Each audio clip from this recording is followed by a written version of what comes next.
Assalamualaikum warahmatullahi wabarakatuh. Selamat sore pemirsa TVRI Jambi dimanapun Anda berada. Dan senang sekali rasanya saya Doni Yusra dapat kembali hadir menyapa Anda dalam program Rumah Demokrasi.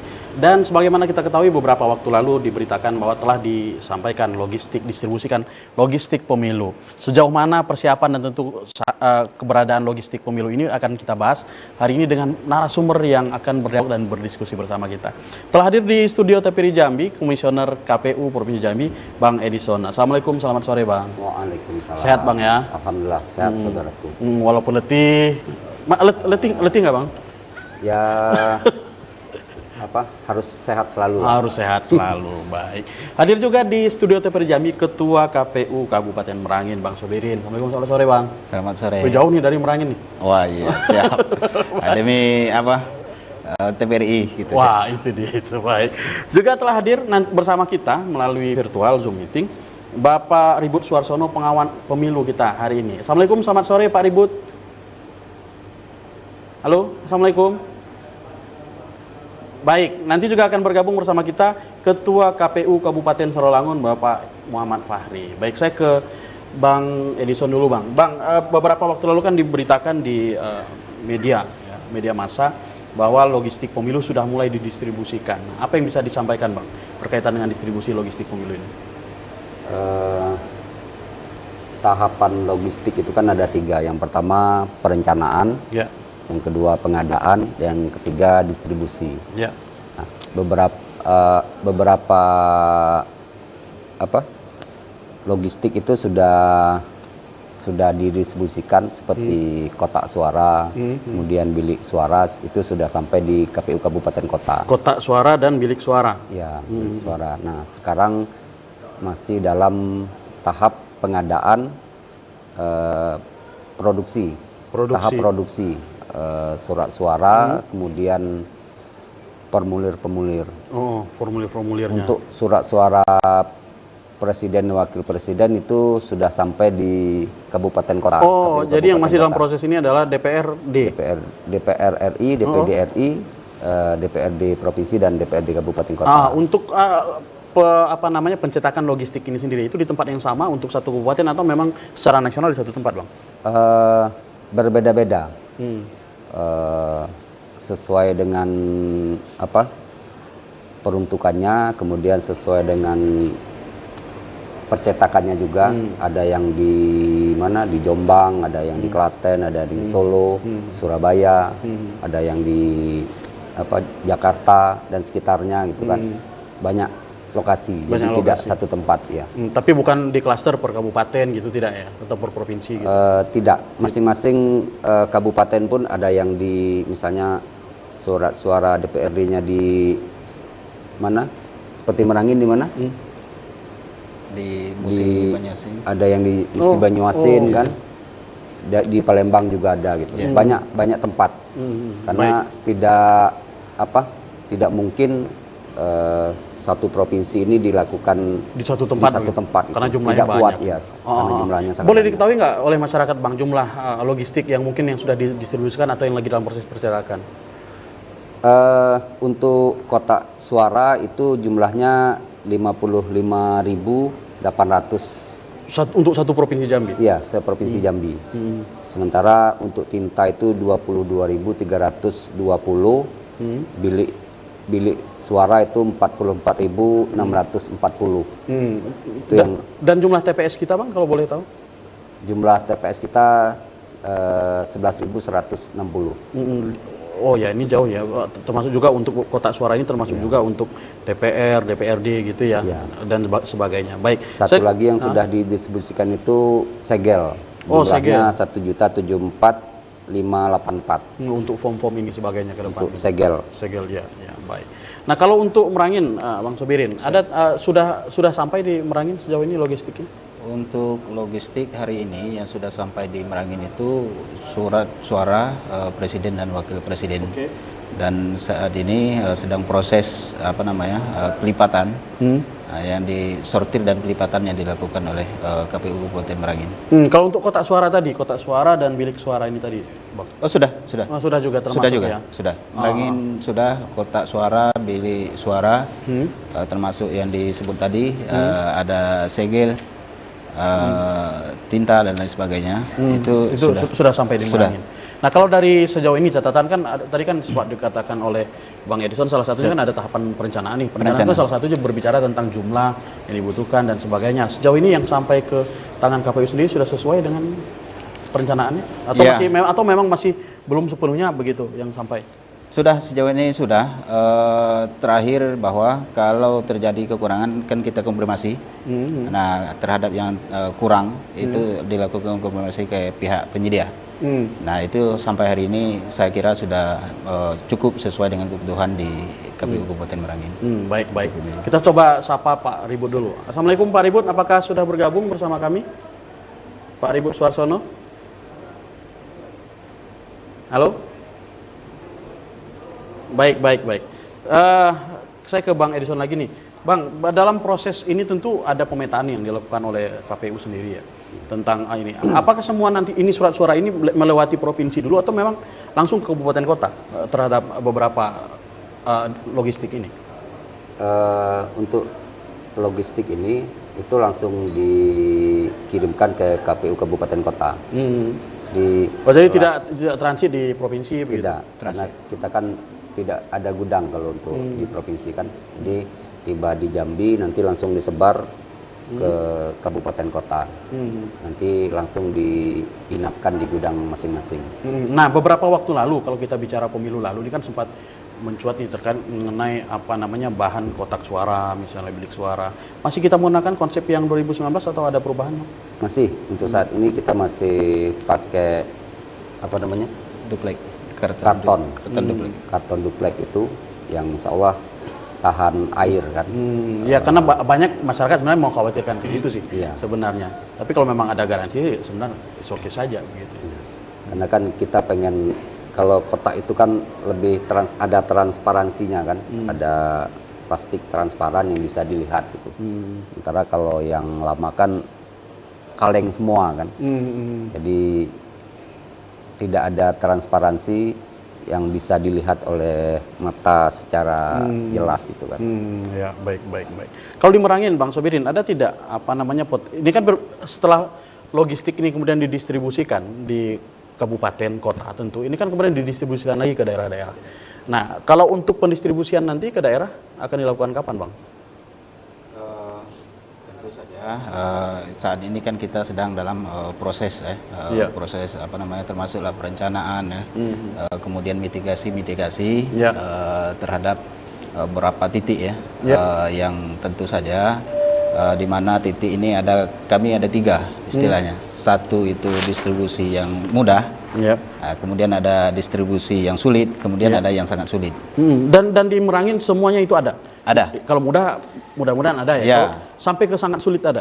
Sangat sulit ada. Jadi sangat sulit itu setidaknya kita ada di 6 kecamatan ya. 6 kecamatan di sana? Yang terdiri dari 15 desa. Nah, terutama itu ada 2 kecamatan yang paling sulit. Indikator sangat sulitnya ini apa, Bang, sebenarnya? Ya, kalau dalam distribusi ini kan tentu saja proses penyampaian logistiknya ke TPS itu dimaksud. Nah, dalam hal ini di Merangin itu dalam kondisi saat ini ya. Nah, itu ada jalan ya. Jalan itu kondisinya yang cukup berat ya, dengan kondisi jalan yang licin. Nah, kemudian terjal kan. Nah, tentu saja ini masuk dalam kategori sulit, yang sangat sulit. Karena proses pengiriman ini tidak bisa kita terlalu mepet begitu. Nah, mesti disiapkan, distribusikan itu minimal 2 sampai 3 hari sebelum pemungutan suara di TPS. Karena ada proses tadi. Iya. Gitu ya. Nah, ada tidak kemudian alternatif khusus yang kemudian ataupun bisa dikatakan strategi khusus yang dilakukan untuk kawasan-kawasan seperti itu, Bang? Tadi kita sempat juga berbincang, berpotensi di Februari itu masih musim hujan misalnya. Iya, benar. Nah, kalau KPU sendiri tentu saja dalam hal ini sesuai dengan medannya ya. Nah, kalau contoh di daerah Jangkat itu, Kecamatan Jangkat itu ada namanya desa paling ujung itu Desa Renah Kemumu. Nah, Renah Kemumu itu kalau secara normal di hari normal maksudnya itu bisa di antara 3 jam sampai 4 jam perjalanan. Artinya dalam kondisi jalan baik, Jalan normal. jalan normal, Ya, begitu. maksudnya dalam cuaca. Tidak ada cuaca yang normal, Cuaca tidak ada normal. kendala apa-apa, Ya. begitu. 4 jam. Ya, Tapi bisa dilewati darat.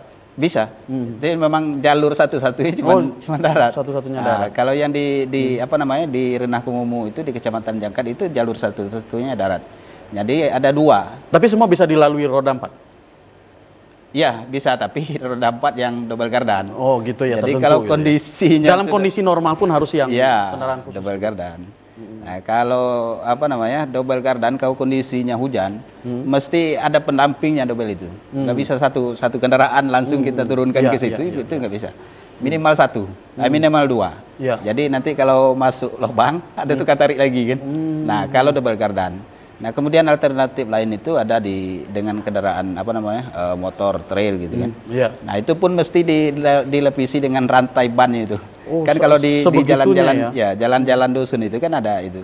Dikasih rantai lagi untuk penguat di ban ya kan. Nah, itulah bisa untuk apa namanya dampingi kan. Nah, kemudian tentu saja alternatif terakhir itu mesti dipikul. Nah, kalau Itu memang alternatif kondisi kan. Nah, kondisi nanti bawa apa mobil double gardan Juga tidak nyangkut bisa, gitu ya. Kemudian masuk motor juga nyangkut. Nanti opsinya terakhir tentu saja nanti dengan apa pikul gitu. Oke. Nah, itu pengalaman kita di 2019 2020. Nah, kalau boleh tahu di 2019 2020 kemudian akhirnya yang akhirnya bisa dilaksanakan dengan opsi yang mana? Masih bisa roda 4. Masih bisa. Roda 4 masih bisa. Kemudian ya itu tadi kan, kalau kondisinya di jalan, nah nanti mesti nggak kuat lagi nih, roda 4-nya nggak kuat lagi, nanti kita geser ke ini motor gitu.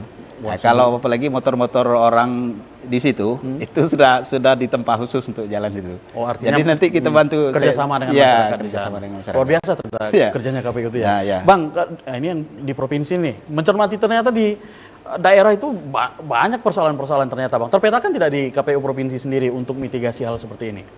Iya, sudah kita petakan dan sudah kita minta kepada KPU Kabupaten Kota untuk memetakan daerah-daerah terluar, tersulit, terjauh gitu kan.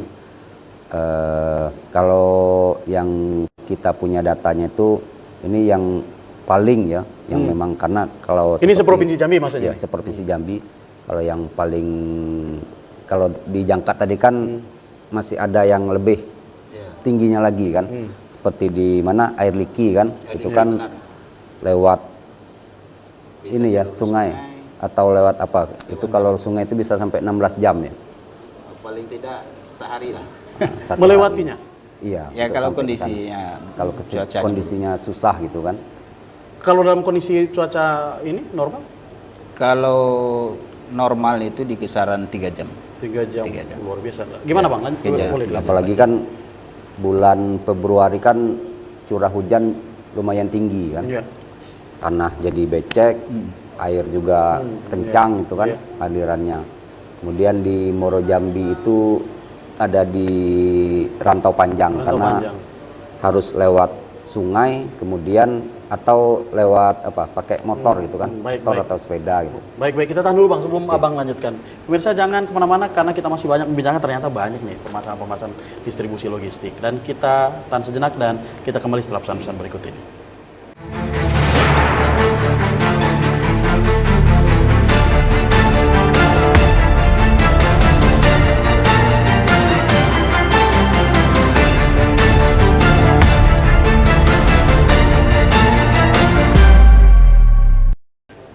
Baik, terima kasih pemirsa masih bersama kami dalam program Rumah Demokrasi dan kita masih membahas berkaitan dengan distribusi logistik pemilu 2024. Dan sebelumnya saya mau sapa dulu, apakah masih sudah bergabung Bapak Ribut Suarsono?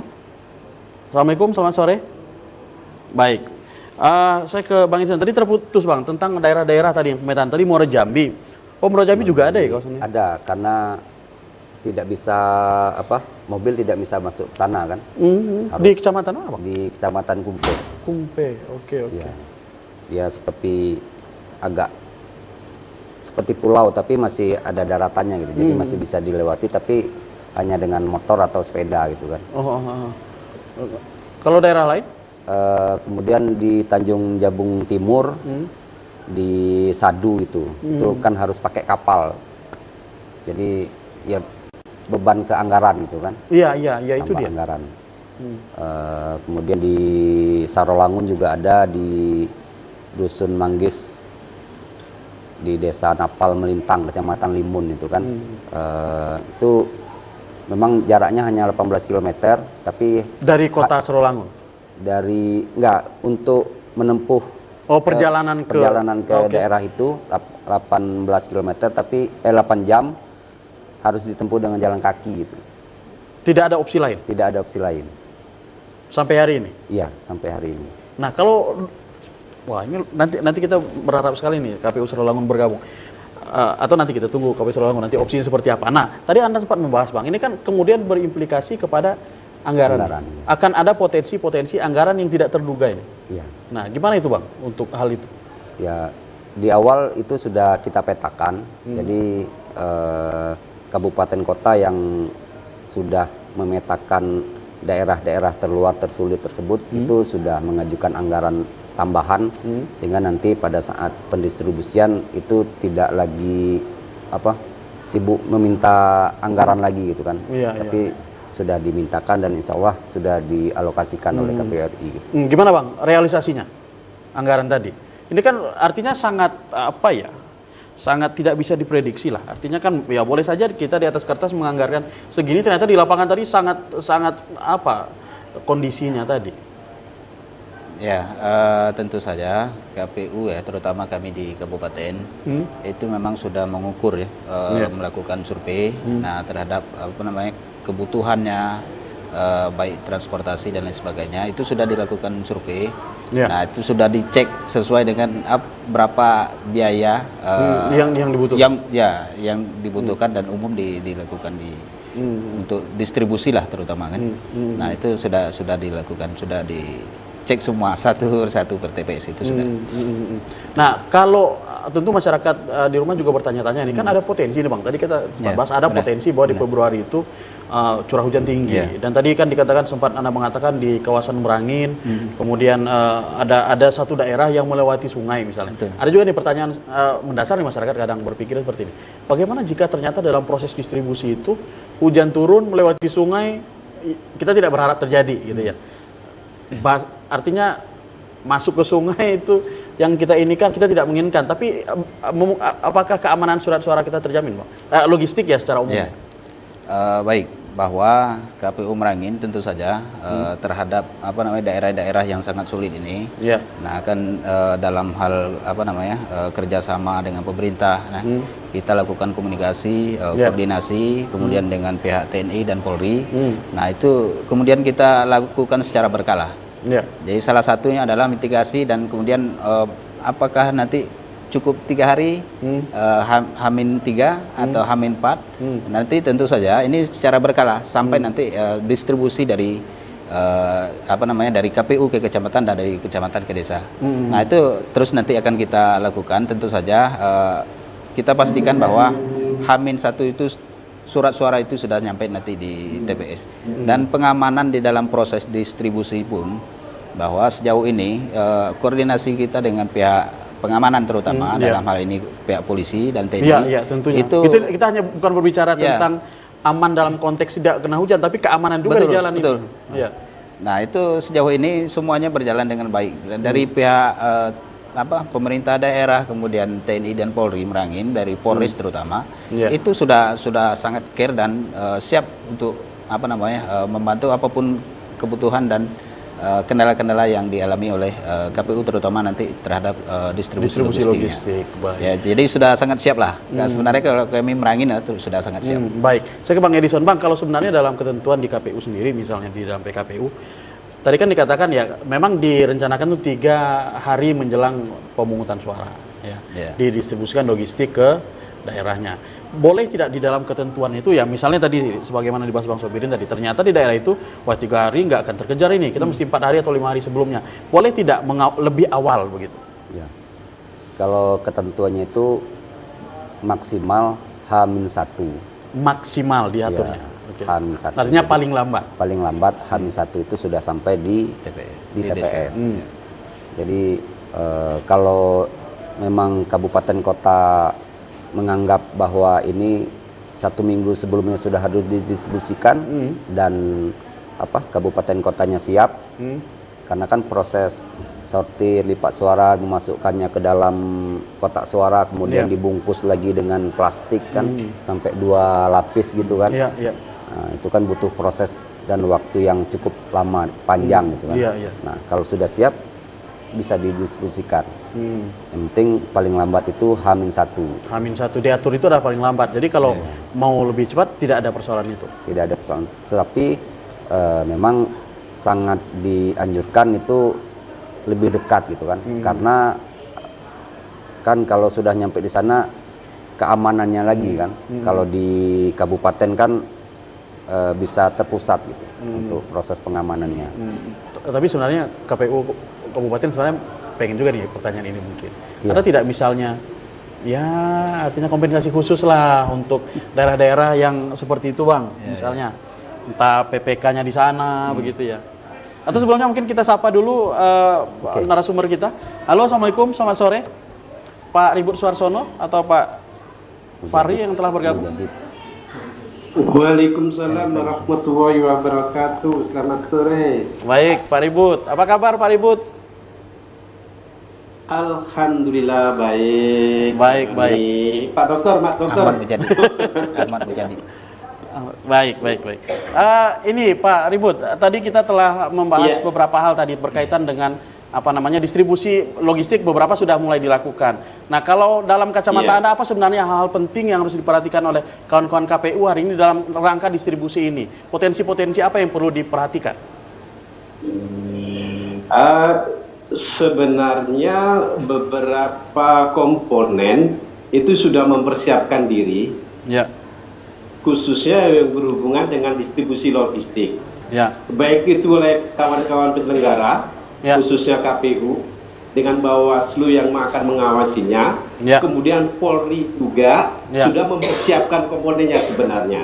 Jadi tinggal lagi KPU khususnya menghidupkan koordinasi yang sudah pernah terjalin. Kita ingat setiap penyelenggaraan pemilu, kita harus memanfaatkan beberapa jajaran yang bisa mendukung untuk mempermudah pendistribusian.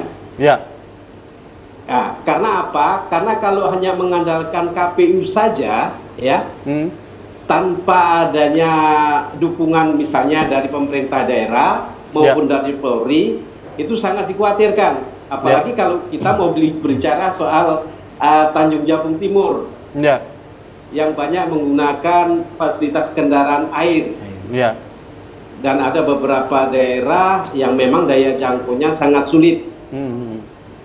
Nah, itu khusus tentu kita harus mempersiapkan diri kawan-kawan KPU untuk menghidupkan kembali koordinasi yang sudah pernah ada dengan beberapa jajaran yang memang selama ini concern membantu pelaksanaan pemilu. Nah, di samping itu Pak Ribut tadi Anda sempat membahas juga tentang, kita juga setelah membahas tadi tentang daerah-daerah yang bisa dikatakan aksesnya sedikit sulit untuk dijangkau. Apa yang kemudian yang harus diperhatikan ini? Keamanan ini kan dua aspek nih Pak Ribut. Satu, keamanan memang bagaimana logistiknya itu sampai dengan selamat dan utuh di tempatnya, dan yang kedua adalah tidak terjadi gangguan keamanan secara signifikan terhadap logistik ini juga di perjalanan. Nah, jadi itu tadi yang saya bilang, menghidupkan kembali koordinasi yang sudah pernah ada. Karena insya Allah kalau untuk segi keamanan, ya selama ini di Provinsi Jambi sih ya masih bisa tergolong kategori aman kan gitu. Untuk distribusi. Dan tinggal lagi keamanan untuk barang yang akan dibawa. Dari kemasan yang ada sekarang, kayaknya sih saya yakin bahwa itu akan aman sampai ke tempat tujuan. Dari kemasan yang dari beberapa peraturan KPU tentang kemasan surat suara yang akan dibawa sampai ke TPS. Kalau itu tadi seperti saya sampaikan di depan tadi, menghidupkan kembali koordinasi, dan kalau dari segi keamanan sendiri saya rasa untuk Provinsi Jambi saya rasa masih terkategori aman lah. Untuk distribusi logistik. Baik. Kita sapa lagi nih Bapak Ahmad Mujadid, Ketua KPU Salolangun. Apakah sudah bergabung Pak Mujadid? Ya Mas. Baik. Tadi sempat dibahas nih, disinggung oleh KPU Provinsi Jambi, ternyata di daerah Sarawangun ada satu kawasan yang memang akses jalannya tadi belum bisa dilalui oleh kendaraan. Apakah masih dalam kondisi yang sama hari ini? Iya benar Mas, itu di Kecamatan Limun, Desa Manggis. Desa Manggis. Bagaimana kalau bisa digambarkan ke masyarakat kondisi perjalanan, lama perjalanan ke sana? Ya kalau kita sebenarnya di Kecamatan Limun itu ya, yang Desa Manggis tadi itu, karena kalau jalan daratnya semak belukar Mas, kalau orang Selangor nyebutnya itu semak belukar. Iya, iya. Persoalannya adalah memang benar-benar ini nggak bisa dilalui oleh kendaraan bermotor maupun kendaraan bermobil. Artinya bahkan jalan memang belum ada jalan besar begitu ya untuk ke arah sana. Belum. Kalau ke Desa Manggisnya itu belum, Dusun Manggis itu memang belum sama sekali. Karena satu-satunya kalau jalan kaki tadi sudah disampaikan Pak Edison bahwasanya 8 jam benar. Nah, cuman ada alternatif lain yaitu melalui air lewat darat. Kita pakai kretek Mas. Nah, itu pun perkiraan 5 jam. Karena masyarakat di sana pun aktivitas sehari-harinya memang lewat pakai ketek itu. Kalau kita orang Selangor nyebutnya ketek Mas. Iya, iya. Jadi nanti di hari H atau sebelum hari H itu nanti pendistribusian logistiknya alternatif yang paling memungkinkan itu adalah ya pakai kretek tadi, mau nggak mau.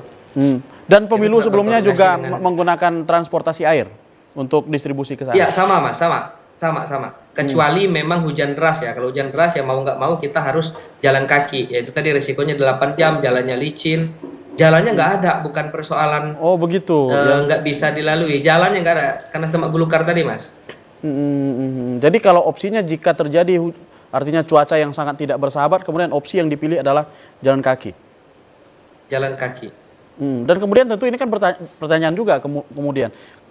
Siapa yang kemudian ini kan ada berapa desa di satu desa, Bang ya? Kalau boleh tahu dari titik terakhir yang bisa dilalui oleh kendaraan.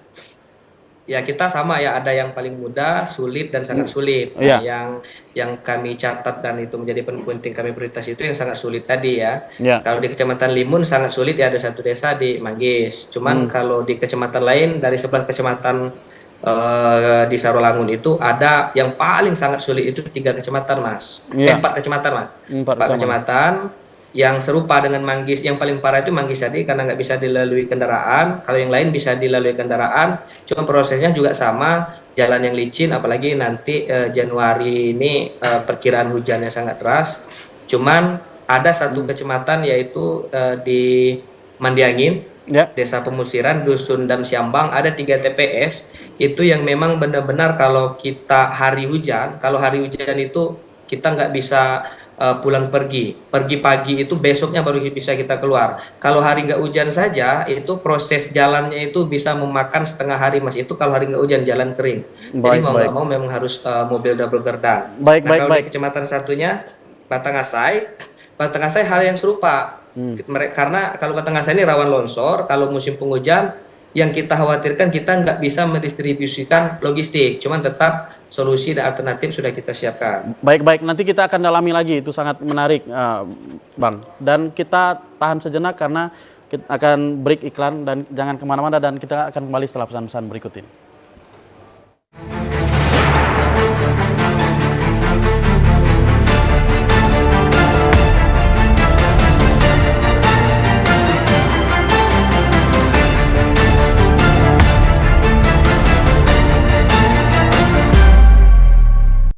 Baik, terima kasih pemirsa, masih bersama kami dalam program Rumah Demokrasi dan kita masih membahas berkaitan dengan distribusi logistik di Provinsi Jambi beserta masalah-masalahnya. Dan tentu pada sesi ketiga ini, seperti biasa kami mengundang Anda untuk berpartisipasi bersama kami melalui line telepon 66385 dan bagi Anda yang berada di luar kota Jambi dapat menggunakan kode area 0741663685. Baik, saya ke Bang Edison lagi nih, menanggapi masukan Pak Bud tadi berkaitan. Sepertinya ada penelpon, kita sapa penelpon kita dulu. Halo, Assalamualaikum. Halo. Baik, sepertinya belum tersambung. Baik, berkaitan dengan masukan tadi Bang. Artinya kan kalau kita bicara Provinsi Jambi, artinya kan tidak hanya kita berbicara Merangin saja, Sarawangun saja, atau Tanjab Timur saja, termasuk juga di tentu kabupaten lain juga punya masalah-masalah tersendiri lah, yang membutuhkan sebenarnya membuka, kalau istilah Pak Ribut tadi, melakukan koordinasi ulang, walaupun artinya sudah ada koordinasi sebelumnya. Sejauh ini bagaimana Bang sambutan dari ya istilahnya pemerintah daerah, TNI, Polri dalam hal ini? Ya kan penyelenggaraan pemilu ini kan tidak bisa disukseskan hanya oleh penyelenggara saja kan, Ya. tapi memang butuh support, dukungan dari pihak pemerintah, TNI dan Polri sesuai dengan pasal 434 Undang-Undang Nomor 7 Tahun 2017. Iya. Nah, salah satunya adalah bantuan transportasi untuk pengiriman logistik, dan sejauh ini komunikasi Setidaknya koordinasi untuk beberapa yang muncul hari ini lah, 2 kabupaten misalnya, sampai tadi Bang Mujadid bilang ada yang harus jalan kaki 8 jam. ya sejauh ini kan koordinasi, kemudian komunikasi kita dengan pemerintah, kemudian dengan TNI Polri, insya Allah lancar, seperti yang disampaikan oleh Pak Ribut tadi. Kalau di provinsi kita sudah berkoordinasi dengan pihak Polda, kemudian di kabupaten kota kan dengan Polres masing-masing kan. Alhamdulillah lancar, dan mudah-mudahan koordinasi dan komunikasi ini tetap terjaga hingga pelaksanaan, bahkan hingga setelah selesai pemilu nanti gitu. Iya, iya. Baik, sambutan di kabupaten sendiri seperti apa, Bang? Ini kan potensi tadi, ada hal yang sama seperti yang terjadi di Sorolangun, harus berjalan kaki. Opsi kedua bisa sih lewat laut, tapi lewat air, tapi ya kondisi juga seperti itu begitu. Ya, memang pada kondisinya yang saya sebutkan tadi minimal itu ada di Tabir Barat, itu namanya Desa Air Liki dan Air Liki Baru. Iya. Nah, kemudian di Jangkat itu ada di Renah Kumumu. Iya. Nah, tentu saja nanti kalau memang kan kita menyiapkan minimal 3 lah ya. Iya. Kalau contoh di Tabir Barat itu ada 4 opsi ya. Iya. Nah, satunya kalau lewat air, lewat sungai itu ya, lewat naik ketek tadi. Iya. Nah, kemudian nanti lewat daratnya bisa dengan roda 4, kemudian roda 2. Tentu saja opsi terakhirnya nanti Jalan kaki juga, jalan kaki juga. Kalau memang opsi ketiga ini tidak ada yang bisa ya. Dalam hal ini mengejar waktu lah ya. Mengejar waktu target kita. Nah, kemudian tentu saja Tapi sudah terpetakan artinya beberapa, misalnya kalau kita lewat pakai mobil berapa jam, motor berapa jam, jalan kaki berapa jam gitu. kau sudah dipetakan. Nah, itu salah satu ya tadi contoh saya contohkan tadi Iya, kan. iya. Nah, contoh tadi yang seperti Desa Jangkat itu kalau normalnya itu di kisaran 3 sampai 4 jam. Contoh Air Liki juga di kisaran 3 sampai 4 jam. Nah, mungkin Lumayan kalau loh kalau kondisi untuk hujan jalan itu itu. bisa di kisaran 6 jam, 5 jam, 6 jam gitu. Itu sama jauhnya kalau pakai kendaraan dari Bangko ke Jambi gitu. Waktu Sama, tempuh. iya, benar. Nah, itu kalau Jangkat itu sama aja. Dari Bangko ke Jangkat itu kisaran 3 jam. 3 jam, 4 jam juga. Hampir nyampe Jambi juga itu ya. Nah, kalau dari kecamatan ke kota Bangkunya sama dari kecamatan ke desa itu. Oh, Nah, itu. Desa yang paling jauh tadi itu kan. Di Jadi kisaran artinya 3 jam. sampai ke kota kecamatan itu masih membutuhkan waktu yang hampir Ya. sama dari ibu kota kabupaten ke Nah, ibu kota makanya kecamatan. tadi salah satunya adalah mengenai waktu pengiriman logistiknya tadi itu. Iya. Nah, tentu saja estimasinya sampai itu, nah itu nanti tetap harus diperkirakan semata-matanya. Nah, dalam hal membaca kondisi cuaca, kondisi jalan, nah, itu nanti tetap harus diperhitungkan. Mengenai Jadi hal tersebut. makanya nanti bisa contoh yang dekat itu bisa 1 hari di kecamatan itu bisa langsung kirim ke desa. Nah, 1 hari kita kirim ke kecamatan bisa langsung ke desa. Langsung didistribusikan ke Hamin desa. 1 kan. Nah, kemudian kalau di yang seperti itu kita tidak bisa 2 hari 3 hari, mesti di H-5 itu sudah nyampe di kecamatan. Nah, agar nanti bisa memetakan berapa hari sampainya logistik itu di desa. Tapi ke pusat kecamatan semua masih bisa dijangkau dengan mudah. Kalau pusat kecamatannya masih. Masih aman. Baik. Artinya kalau secara keseluruhan kondisi di pusat kecamatannya masih bisa diakses dengan Baik. mudah. Baik. Saya ke Pak Ribut lagi. Pak Ribut, melihat persoalan ini. Ini kan potret Provinsi Jambi saja baru 2 kabupaten nih. Kita belum bicara kabupaten lain dan kita belum bicara provinsi lain gitu ya. Yang tentu mungkin punya persoalan yang mungkin sama atau mungkin lebih dari ini. Nah, kadang muncul lagi, menggaung lagi tentang ide kemudian kenapa tidak kemudian pemilu ini kalau melihat ruwetnya persoalan ini, kenapa tidak kemudian kita mewujudkan pemilu kita secara e-voting misalnya, Pak Ribut, sebagai solusinya? Mungkin kalau untuk daerah-daerah tertentu, kelengkapan pendukung untuk e-voting mungkin sudah ada. Ya. Ya. Tapi kalau untuk daerah kita saya rasa masih belum mungkin. Untuk tingkat Sumatera pernah diuji coba itu di Kabupaten Musirawas atau mana itu, Linggo gitu. Waktu itu pemilihan kepala desa. Ya. Ya. Nah, itu tapi ternyata kan masih banyak sekali kendala-kendala yang dihadapi di sana itu. Belum pertama kelengkapan peralatannya. Yang kedua tentu ya ada pekerjaan berat lagi, edukasinya itu ke masyarakat kan itu. Belum tentu semua kemudian bukan cakap, artinya paham menggunakan media tersebut maksudnya. Betul. Nah. Baik. Saya ke Bang Mujadid lagi, Bang. Tadi sempat terpotong iklan, Bang. Masih mengganjal nih pertanyaannya. Kemudian jika harus jalan kaki dengan logistik yang tentu juga tidak sedikit, Bang. Mulai dari kotak suara, surat suara, bilik suara, semuanya ada di sana. Tentu pertanyaannya siapa yang kemudian akan membawa ini semua, Bang? Tentu dengan jumlah penyelenggara pemilu yang berada di dalam jajaran KPU tidak akan cukup untuk membawa ini semua, Bang. Ya, kita sama kalau di 2019 kemarin sama mungkin nanti juga akan kita lakukan. Kita akan melibatkan semua elemen. TNI Polri hari ini juga bersedia mengawali, bahkan termasuk juga mungkin ikut serta selain dari badan edo kita di bawah PPS dan KPPS kita nanti di hari H. Jadi semuanya kalau misalnya ini menjadi kendala, kayaknya di 2019 kemarin alhamdulillah di Sarolangun berjalan dengan lancar proses putung suaranya di 2019 lalu. Jadi menurut saya ini bukan persoalan masalah yang besar, cuman tinggal lagi kendala kita yang harusnya nyampai cepat, ini nyampainya agak lambat karena proses jalan yang tidak maksimal. Baik. Saya ke Bang Edison lagi nih, Bang. Berkaitan dengan banyak pembahasan kita tadi ya. Artinya lebih kepada akhirnya kita terfokus kepada ternyata banyak dominan itu persoalan adalah bagaimana kemudian distribusi logistik ini sampai di daerah-daerah tertentu. Kan begitu nih. Nah, masih kayak yang tadi nih, untuk ke depan mungkin atau mungkin kita berbicara pemilu 2024 begitu. Nah, berkaitan dengan keterlibatan banyak pihak di sini.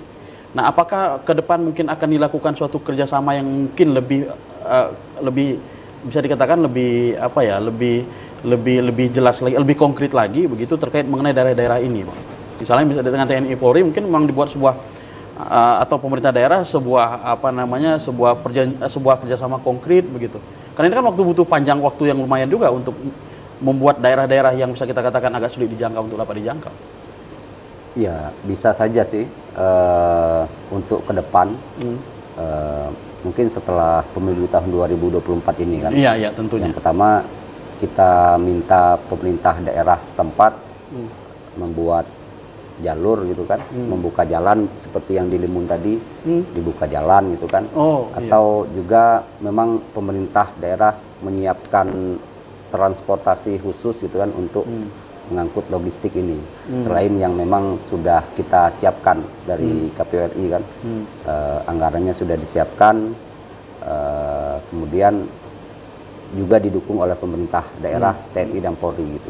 Baik. Saya ke Pak Ribut nih. Pak Ribut, berkaitan dengan daerah-daerah tadi, Pak Ribut, kita sedikit keluar dari topik logistik, tapi kita berbicara secara umum ini. Tentu perjalanan pemilu tidak bisa terlepas dari proses pengawasan yang dilakukan oleh pengawas pemilu tentunya.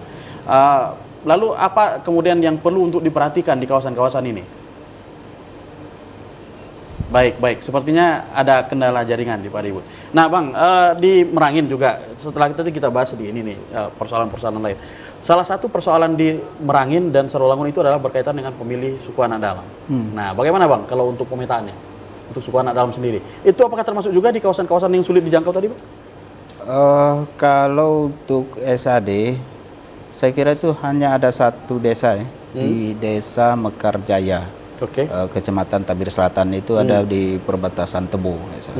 Nah, cuman itulah kalau dulu persoalannya di sana itu ingat di 2019 persoalannya pemilih itu KTP-nya itu di Merangin. Nah, pemilih dia masuk Merangin. KTP-nya di Merangin. Cuman memang pada hari H itu kan orang ini kan nomaden tidak, ya? Iya, nomaden. Nah, kadang kondisinya dia lagi di luar kan.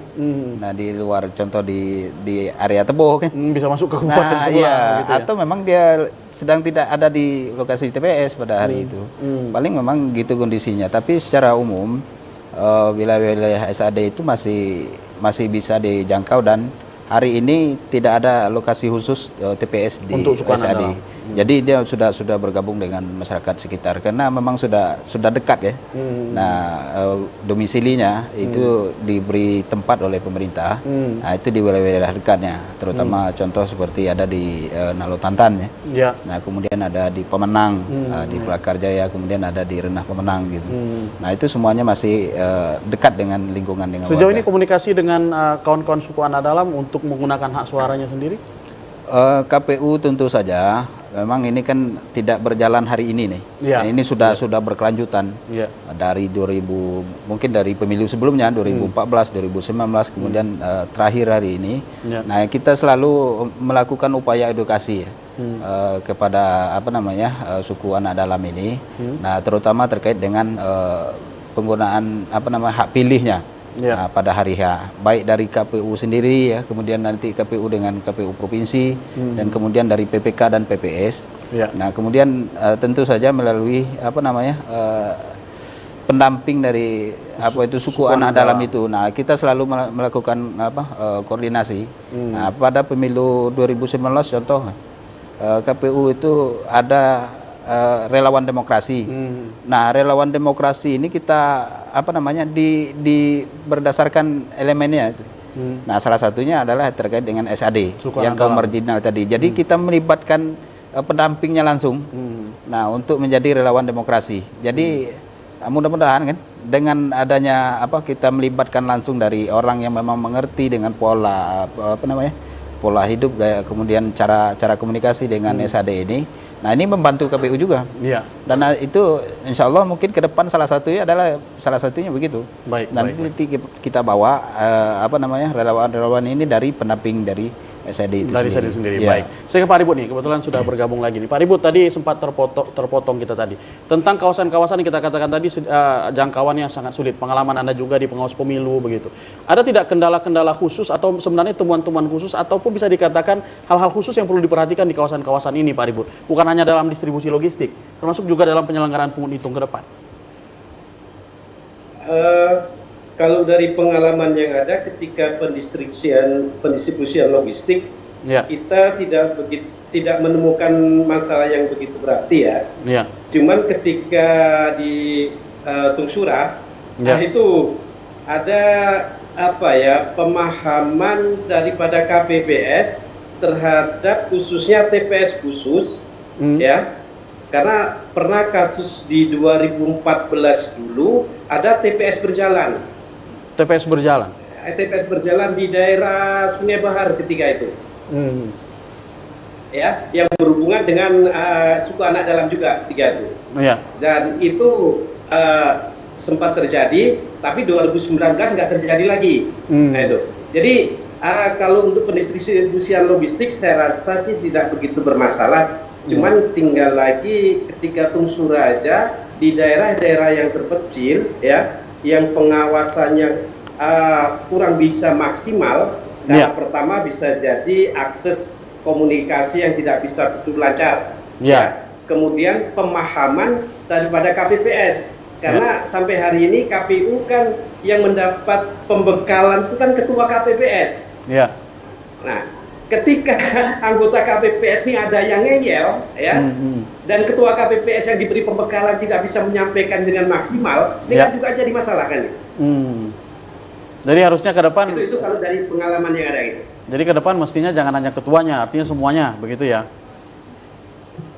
Ya, setidaknya harusnya anggota KPPS lah diberi pemahaman tentang proses pungut hitung, itu seperti apa yang sebenarnya. Permasalahan yang sering terjadi yaitu ketika ada antara jumlah pemilih dengan surat suara yang tercoblos berbeda.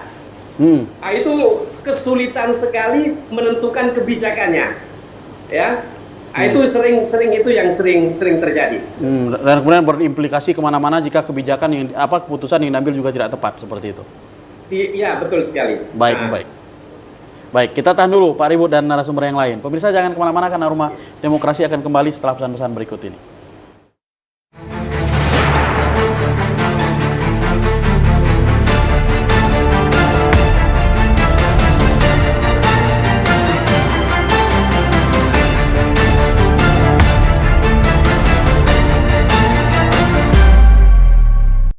Baik, terima kasih pemirsa masih bersama kami dalam program Rumah Demokrasi dan tentu masih banyak sebenarnya persoalan-persoalan di daerah khususnya berkaitan dengan distribusi logistik yang perlu kita bahas.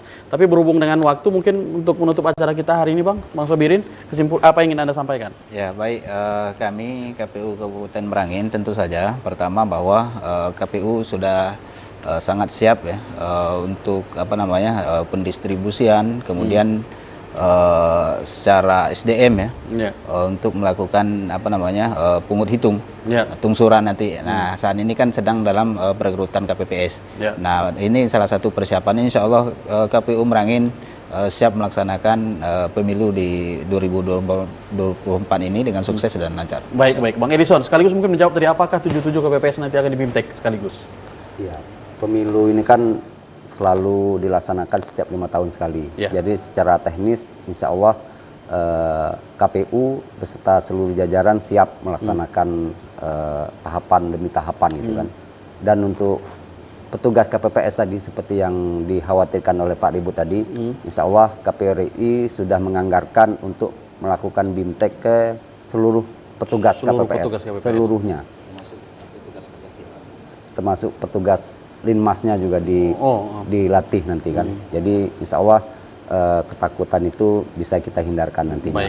Dan dengan kesiapan KPU ini kita berharap masyarakat ke depan menjadi pemilih yang cerdas, sehingga bisa meyakini siapa yang akan mereka pilih untuk menjadi pemimpin mereka di masa mendatang. Baik. Terima kasih atas kehadirannya Bapak Edison, Bang Sobirin, Pak Ribut Suarsono, dan Bapak Ahmad Mujadid, Ketua KPU Kabupaten Sarawangun.